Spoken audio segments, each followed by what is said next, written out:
Taigi, sveiki visi, esu Gediminas Mikelionis, Baltimax pardavimų inžinierius.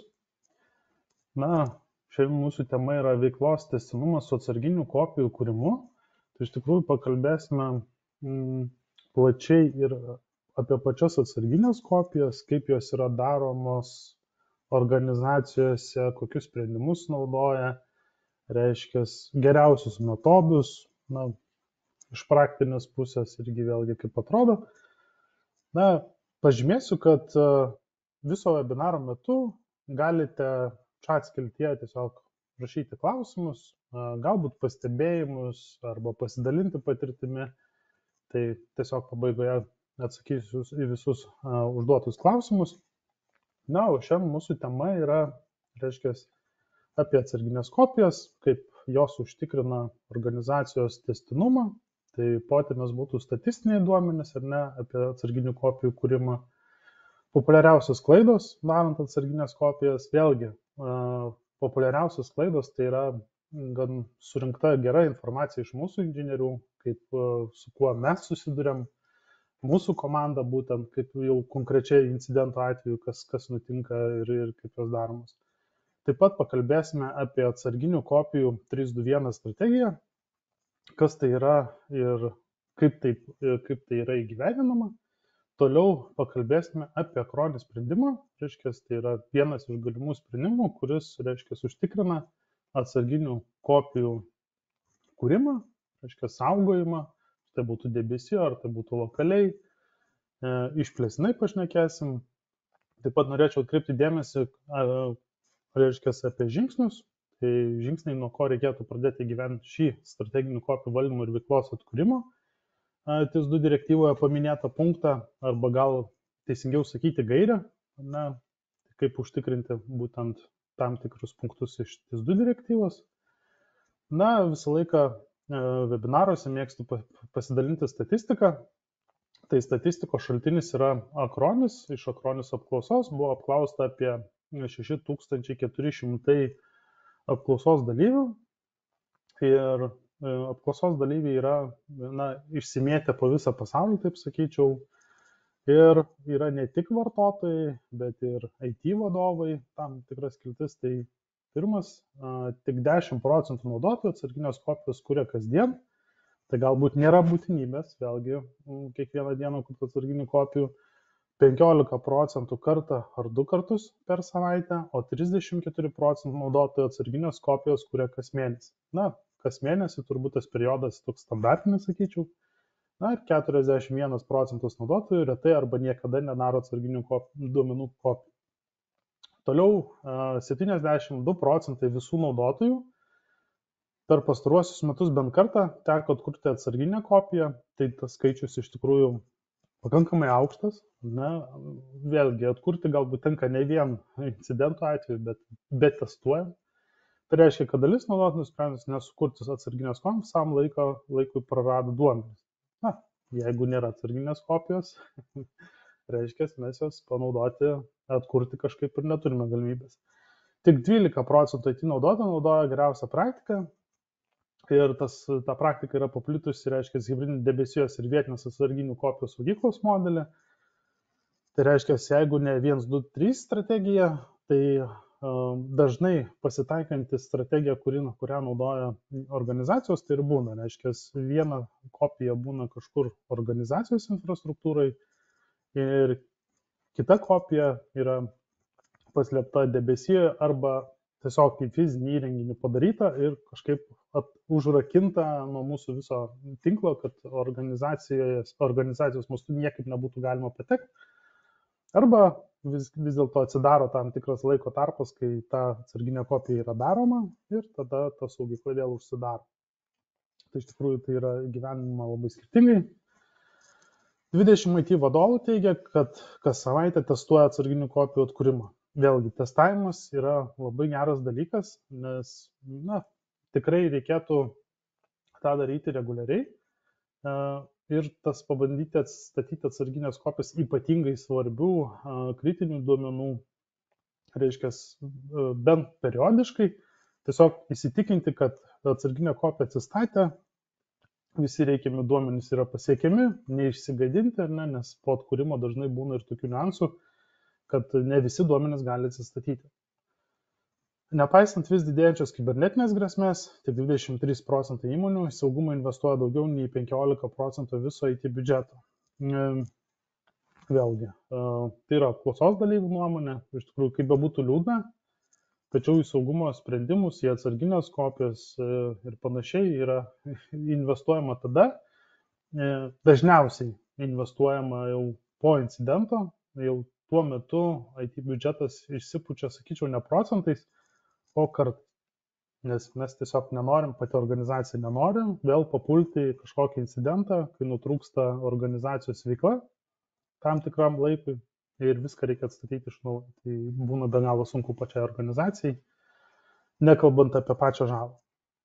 4 pagrindinės kibernetinės grėsmės, dėl kurių naudotojai labiausiai nerimauja, tai yra kenkėjiškos programos, reiškia, sakyčiau, gan bazinis dalykas, nes kenkėjiškos programos, jeigu jos yra niekaip nesuvaldomos, jeigu į šią riziką numojama ranka, vėlgi, tai viskas labai priklauso ir nuo pačios organizacijos, ar leidžia vartotojams dirbti iš namų kompiuterių, ar neleidžia, ar leidžia darbui atlikti užduotis, naudoti tik darbinį įrenginį ir panašiai. Ar sistemos, reiškia, organizacijos yra pasiekiamas iš išorės, nes yra labai įvairių vėlgi politikų, kaip tas yra suvaldoma. Tai kenkėjiškos programos, phishingo atakos, turbūt dalyviai puikiai žino, kas yra phishingo atakos, tačiau nors mes ir žinome, kas tai yra, tačiau phishingo atakai yra pakankamai efektyvų šiai dienai ir vėlgi yra daromi atskiri mokymai, bandymai, phishingo simulacijos organizacijai, iškės patikrinti vartotojų budrumą. Brute forcinimas dažnai susijęs su silpnu slaptažodžiu. Ir brute forcinimas, tai kai mes turime kažkokią duomenų bazę slaptažodžių ir bandome spėlioti, reiškia, tuos slaptažodžius paskiras gal net prie kažkokios sistemos. Tai gali būti prie serverio, prie duomenų bazės, prie kažkokios debesijos paslaugų, reiškia, prieinamumo pačio serviso loginantis.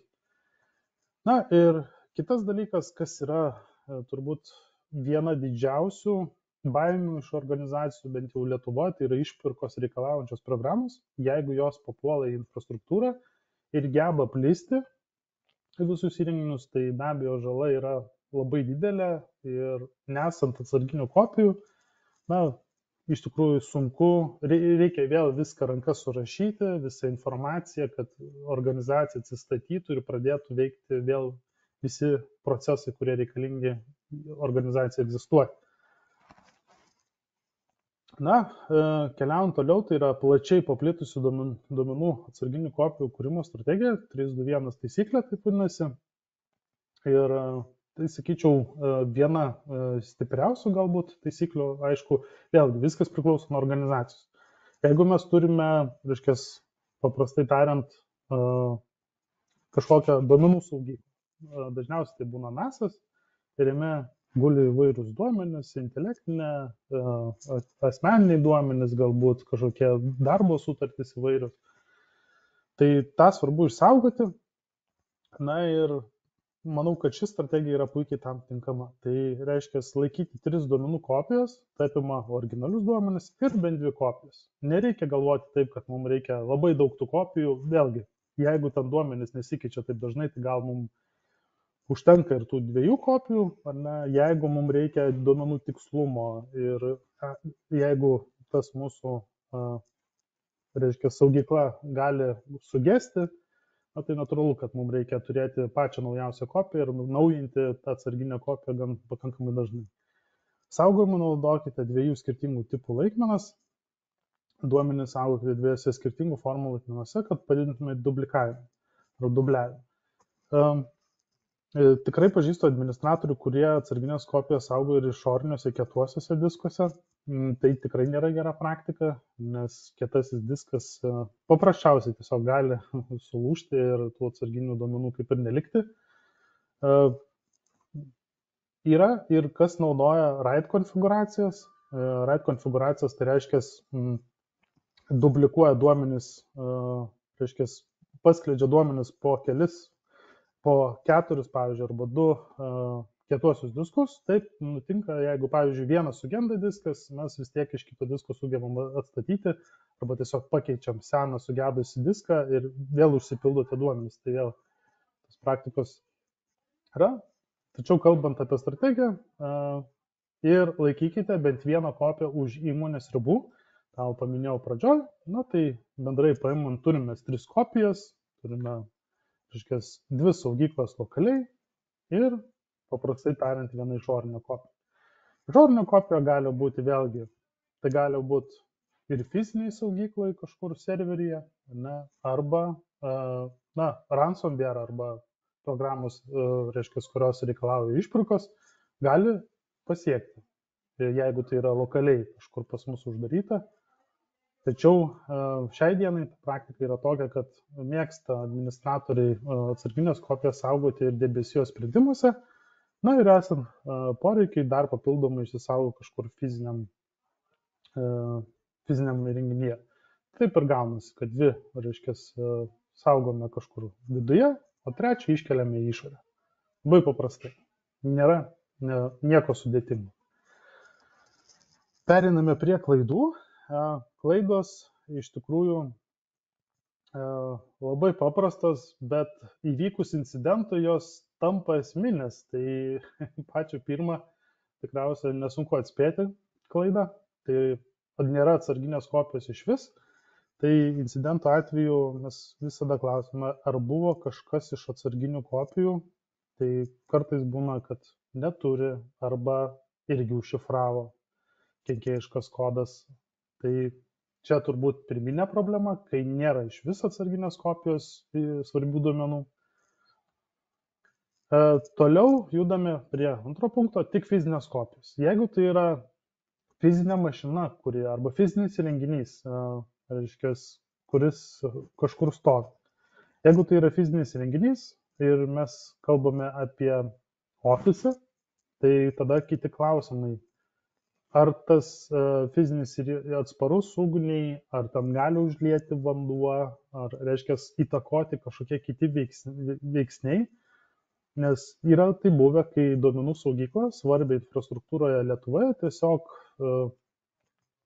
įvyko potvynis ir vandens nutekėjimas, paprastai tariant, užtvindė serverinę ir ten liko, reiškia, ir visos kopijos buvo, ir patys duomenys, ir nors ir turėjom tikrai ne vieną saugyklą, bet viskas buvo vienoje vietoje.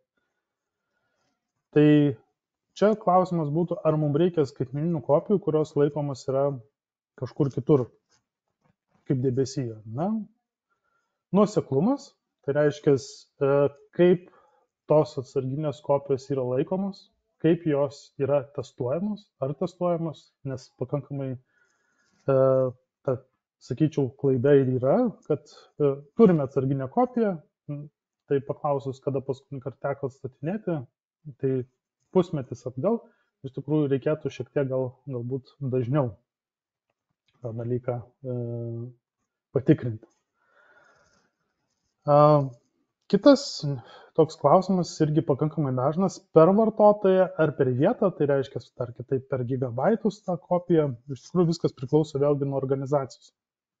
Jeigu mes norime daryti atskiros darbo vietos kopiją arba atskirų darbo vietų failų kopiją, folderio kopiją, kaip mes skaičiuojame, ar per vartotoją, jeigu ten duomenų yra, pavyzdžiui, 50 gigabaitų, tai gal apsimoka labiau ir tiesiog optimizuoti ir išsipirkti, pavyzdžiui, pas tiekėją 50 gigabaitų ir to gali užtekti. Jeigu mes kalbame apie paprastuosius dokumentus. Esu tikrai nekartą gavęs nusiskundimų, kad vartotojai meta viską iš downloads atsisiuntimo skilties į bekupavimo folderį ir išpučia gigabaitų skaičių dideliais kiekiais. Tai čia irgi tos klaidos, kai bekupuoti reikia tik tą, kas yra aktualu, dėgymo paketų visokių, kuriuos galima atsiųsti bet kada iš tiekėjų, tai tikrai nėra tas dalykas, kurį reikėtų bekupuoti, laikyti atsarginėse kopijose. Ir prieinamumas prie atsarginių kopijų. Yra atvejų, kai yra laikomos atsarginės kopijos, jos yra padėtos kažkur tinkle, tačiau nėra apribota. Ir ten gali tą atsarginę kopiją pasimti bet kas kitas, tai labai svarbu gerai apgalvoti ne tik fiziškai, ką minėjau, kopijų laikymą, ne, bet ir skaitmeninę versiją, kas prieina, kaip prieina, kokie vartotojai prieina, reiškia pačios privilegijos, teisės, tą dalyką irgi reikia sužiūrėti. Kitas svarbus niuansas tai yra kenkėjiško kodo apsauga. Nekartą kreipiasi organizacijos į mus ir sako, ar yra Synology, pavyzdžiui, NAS įrangos operacinė sistema, sako, ar yra kažkoks saugumo sprendimas. Tai tokioms išskirtiniams specifiniams operaciniams sistemams saugumo sprendimo dažniausiai nėra. Ir reikia apsaugoti, reiškia, visas ir mašinos, kurios jungiasi į duomenų saugyklą, tai reiškia, keičiasi failais, paprastai tariant, taip pat suvaldyti, reiškia, tas visas privilegijas, bet šiek tiek papasakosiu vėliau, dar plačiau. Tai judėkime, kaip apsaugoti patį NASą. Na, tai natūralu turbūt, kad reikalingi atnaujinimai, nes labai daug atrandama yra tų pačių pažeidžiamumų. Tai atnaujinimai tam yra skirti ne tik optimizuoti darbą pačio įrenginio, bet ir užlopyti tas spragas saugumo. Dažnai yra palikti numatyti administratoriaus vardai ir slaptažodžiai, reiškia, gavom įrangą, įdėjom į rozetę, į tinklą įjungiam ir visi vartotojai laimingi, nes mes galime naudotis NAS saugykla, na, o konfiguracija standartinė taip ir palieka. Tai bet kas įėjęs į mūsų, reiškia, ofiso ertmę, įjungęs kabelių internetą, irgi gali pasiekti NASą ir su tais pačiais standartiniais prisijungimais daryti, ką nori. Labai svarbu paminėti, kad NAS esantis duomenys gali būti užšifruoti labai lengvai. Čia gal apeliuosiu labai į organizacijos, kurios leidžia vis dėlto dirbti su naminiais įrenginiais ir organizacijos viduje. Tai pavyzdžiui, aš atkeliavau iš namų su naminiu kompiuteriuku ir vėlgi aš galiu dirbti ir, reiškia, jeigu aš atsinešu kartu ir kenkėjiškos programinės įrangos, tai dar paskleidžiu ir organizacijos tinkle.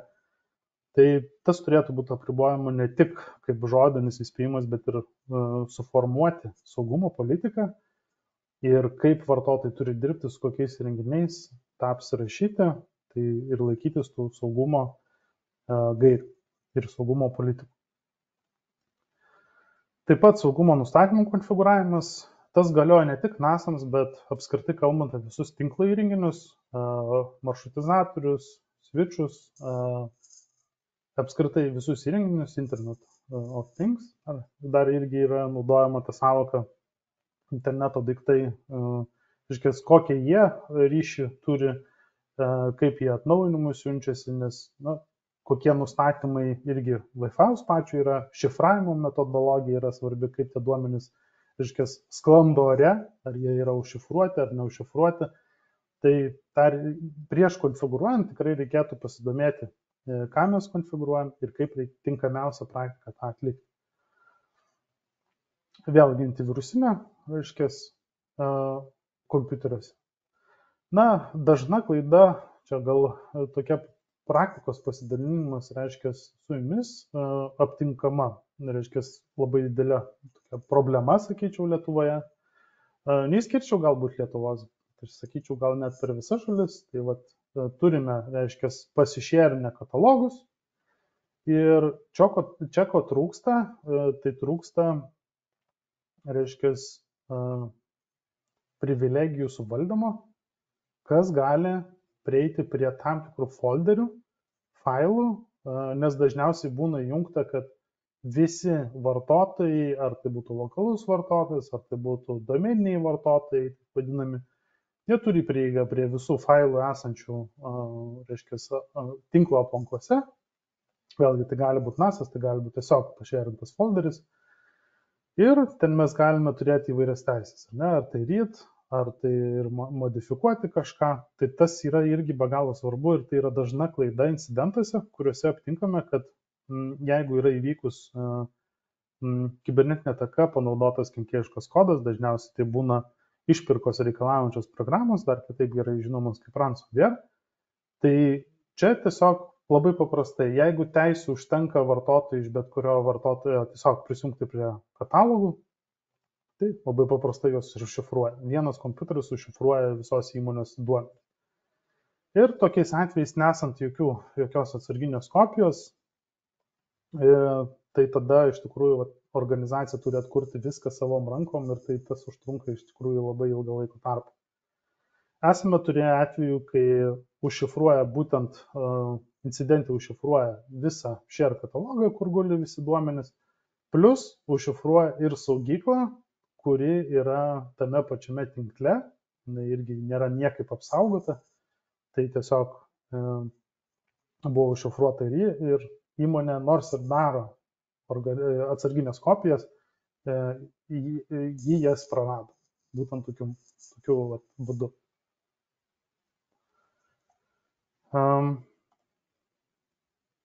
Taip.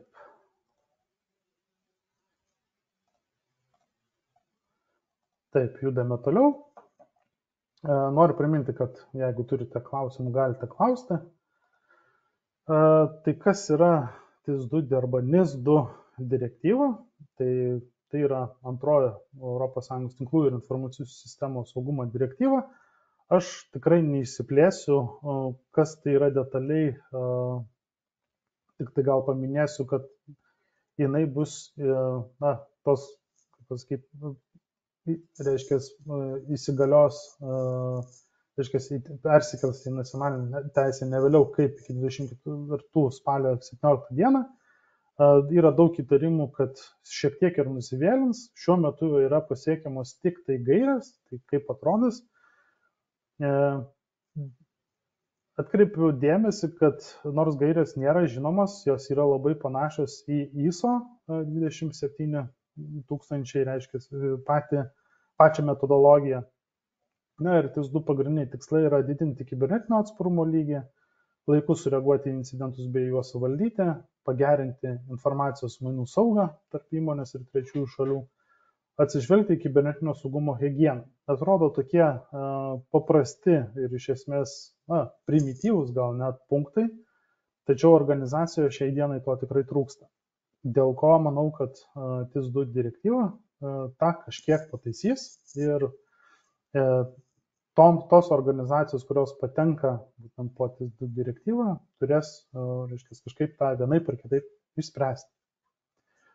Kalbant apie Acronis, tai Acronis Cyber Protect Cloud, nereikėtų suprasti, kad jeigu tai yra cloud žodis, tai galioja tik tai debesijai, reiškia, pati technologinė priemonė.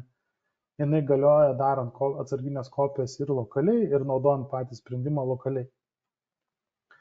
Tai kalbant apie TIS2 kontekstą, ką Acronis Cyber Protect Cloud sprendžia, kokias gairias, punktus gal taip paminėti, tai padeda atlikti įmonė valdomo turto inventorizaciją, tai mes galime matyti iš pačio įrenginio, ar tai būtų serveris ar darbo vieta, techninė ir aparatinė įranga, be abejo visas darbo vietas valdyti centralizuotai ir ne tik darbo vietas, jeigu mes valdome atsarginės kopijas debesyje, pavyzdžiui 365, mes galime 365 kopijas laikyti ir pas save, nebūtinai debesyje, tiesiog labai įdomiai, galbūt keistai skamba, tačiau debesijos kopijas laikyti pas save lokalią infrastruktūrą. Toliau padeda valdyti naudojamos programinės įrangos pažeidžiamumo patikrą, reiškia, Acronis parodo, jeigu įrenginyje, vėlgi tai gali būti serveris ar darbo vieta, turi kažkokių pažeidžiamumų, atitinkamą programinį įrangą. Ir be abejo leidžia mums atnaujinti pasenusias programas, jeigu trečiosios šalies gamintojas tą atnaujinimą išleido, tai per Acronis tiesiog yra galimybė tą padaryti. Natūralu turbūt, kad su atsarginių kopijų darimu Acronis prisideda ir padeda užtikrinti veiklos tęstinumą bei duomenų atkūrimą, esant kibernetinei atakai arba kažkokiam incidentui, kaip aš ir sakau, gali ne vien užšifruoti, gali ir ugnis ateiti, ir vanduo, kas techninė įranga irgi yra pavojinga. ir mūsų duomenų gali nelikti. Kaip yra akronis išsidėstę, nes irgi dažnas klausimas sako, tai jeigu aš naudosiu akronis sprendimą, ar mano atsarginės kopijos bus kur nors Australijoje ar Amerikai, tai šioje vietoje akronis tiesiog laikosi labai paprasto nustatymo. Akronis priklausomai reaguoja į vietą, reiškia, kur mes jį valdome, ten ir stengiasi laikyti duomenų centrą. Tai jeigu mes Lietuvoje naudojame akronis, tai akronis naudoja duomenų centrą esantį Lenkijoje. Labai paprastai. Ir kitas niuansas ir pastebėjimas, kad ne tik savo turi duomenų centrus, tačiau naudojasi tiek Microsoft, tiek Google teikiamomis irgi duomenų saugyklo saugojimo paslaugomis. Kalbant apie daugiau reglamentų, tai tikrai TIS2 nėra tas pats pirmas, kurį padeda padengti akronis. Tai yra ne vieno ir Europoje Sąjungoje veikiantis, reiškia, reguliavimas yra ir Amerikoje, ir kitose šalyse. Iš tikrųjų, kadangi akronis yra paplitęs sparčiai ir, sakyčiau, išsivystęs technologiškai, tai jis gali ir pats be abejo atitinka ir gali padėti atitikti esamus reglamentus. Reiškia, ar tai būtų ISO, ar tai būtų BNARas, reiškia, šitoje vietoje. Licenzijavimas ir kainodara. Ar patikėtumėte, jeigu pasakyčiau, kad akronis turi nemokamų funkcijų, kurias galima pilnai išnaudoti? Tai tikrai taip.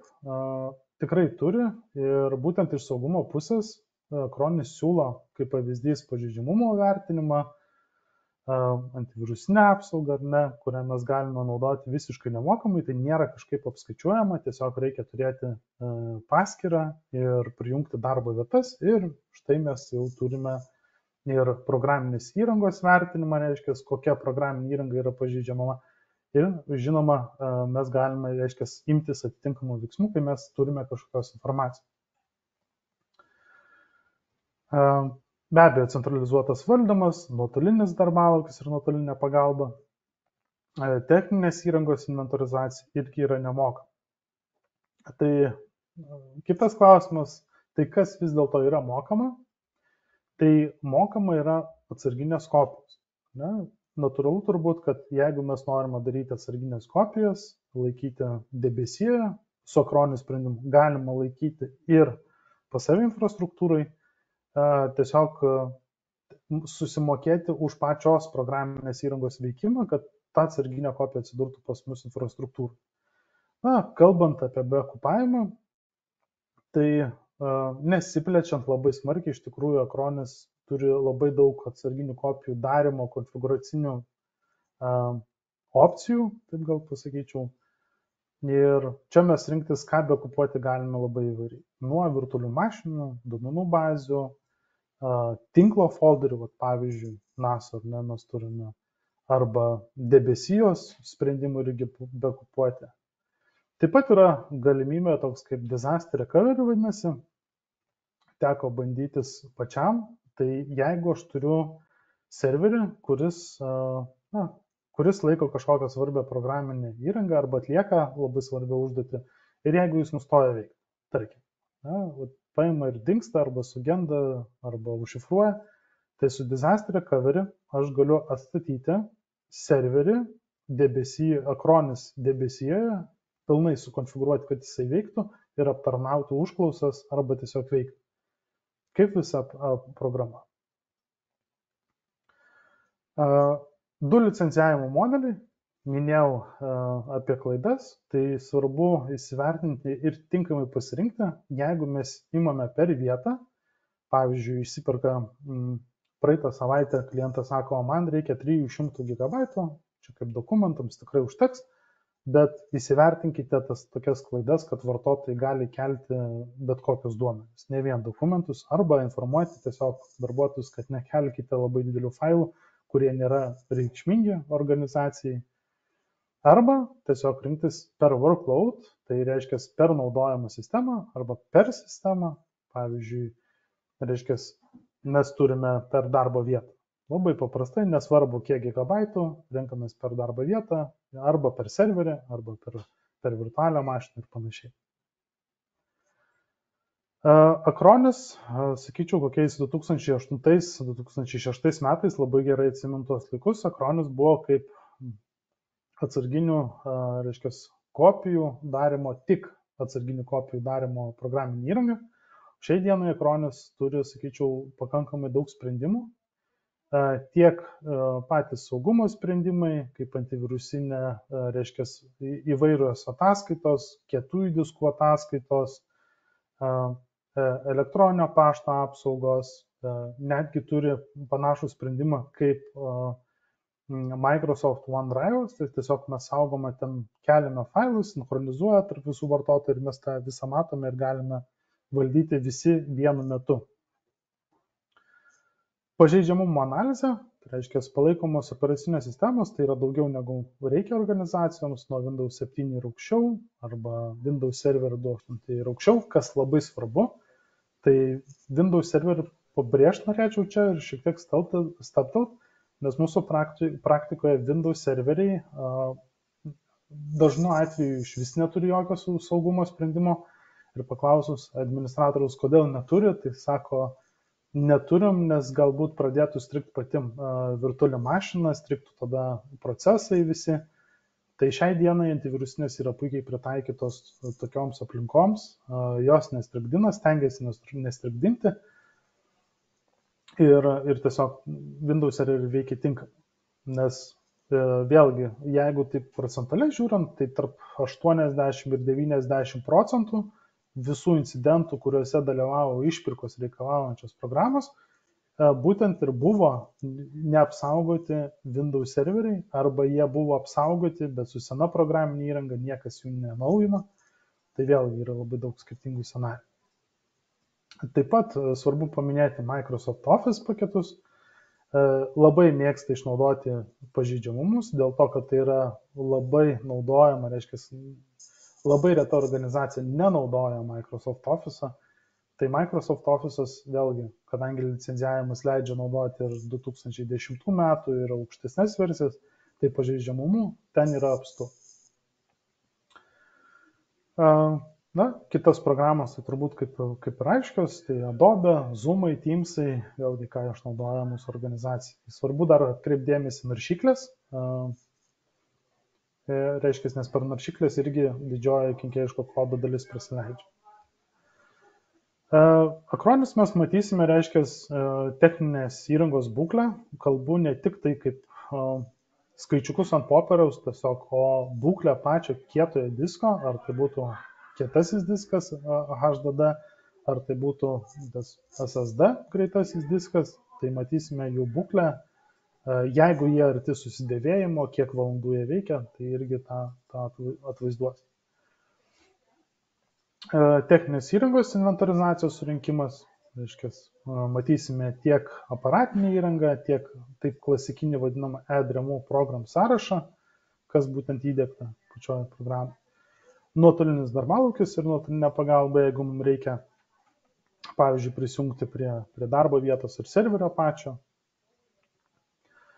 Lankščiausios saugojimo galimybės, kaip ir minėjau, tai Acronis ne vien tik tai cloudą, iš tikrųjų taip kaip sukonfigūruosim, taip jis ir saugos. Jeigu mes norime saugoti lokaliai, jeigu norim kažkur į kitą debesijos platformą įkelti, pavyzdžiui, į Azure, galime saugoti duomenis ten. Tai mes galime pasirinkti, kur tos duomenis, kur tas atsarginės kopijas laikyti, viskas priklauso nuo jūsų pačių. Kitas dalykas ir pakankamai dažnas, tai visgi ką mes apimame, kokias platformas, tai nuo virtualių mašinų, per kitaip vadinami hipervizoriai, exchange'ai, Windows darbo vietos, Mac'ai, serveriai, Linux'ai, labai svarbu, SAP'ai, taip irgi mėgsta sakyti, ir turėti organizacijos, ir įvairios kitos platformos. Tai tą Acronis tikrai gerai daro ir saugo. Taip, tai tiek šiandien. Taip, keliauju į klausimų skiltį. Taip pat norėčiau pabrėžti, kad jeigu dar klausimų nesugalvojat, galbūt norite pasibandyti Acronis, turite pastebėjimų, tai galite rašyti tiesiai man, gediminas@baltimax.com. Na, o dabar keliaujame prie klausimų skilties. Aha. Tai klausimas, kaip licencijuojamas Acronis, tai Acronis, vėlgi, šiaip viskas labai priklauso, ką mes norime daryti su Acroniu, bet licencijuojamas yra arba per gigabaitą, arba per mašiną. Viskas labai paprasta. Taip, daugiau klausimų kaip ir nėra. Tikiuosi viskas taip aišku.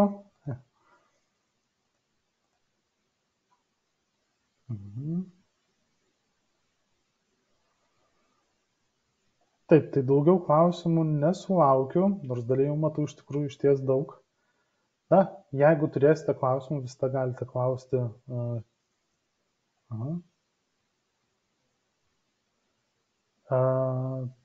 Taip, mačiau paminėtą Nutanix, o kaip su Proxmox? Tai iš tikrųjų dėl Proxmox aš neatsakysiu, čia reikia pasitikrinti.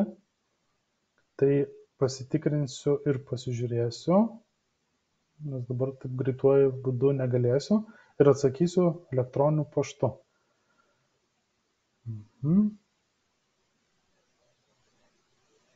Taip, tai daugiau klausimų neturiu.